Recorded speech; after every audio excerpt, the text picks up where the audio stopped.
Master Jet, I just wanna ask kung sa service ko na almost 25 years, kung wala ba akong matatanggap sa GSIS, kundi mag-antay na lang kapag 60 years old na para sa pension. Tungkol po sa utang ko na hanggang 2028, 4,000 ang monthly. Babayaran ko ba yan agad pag-retire ko ng maaga? Plan ko kasi sana mag-retire. So, kung ikaw ay umabot na ng 15 years, no, at least 15 years, eligible ka na sa pension.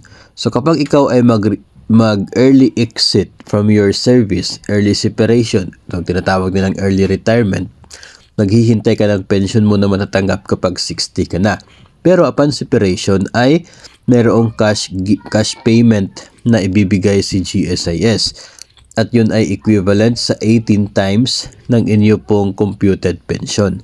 So kung computed pension mo is nasa 25,000, so yung magiging matatanggap mo na cash payment is 18 times ng 25,000 na yan.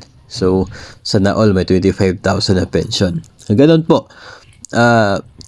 Tapos, ang problema natin dito is dito sa kanyang utang. Na mayroon siyang utang sa GSIS na until 2028. Ngayon, kung as early as now ay mag-resign ka na, mag-early retire ka na, katulad po ng binabanggit ninyo, kung mag-early retire ka na, separated ka na, wala ka ng sahod, wala na magiging payment doon sa loan mo. Kaya ang mangyayari niyan, kung magkano yung matatanggap mo na 18 times ng pension, of course, ibabawas doon yung balanse sa utang mo. Ibabawas siya, nang sa ganon ay wala ka ng magiging responsibilidad sa GSIS, sapagkat wala ka naman talagang sahod na tatanggapin after that kasi nag-separate ka na from your agency.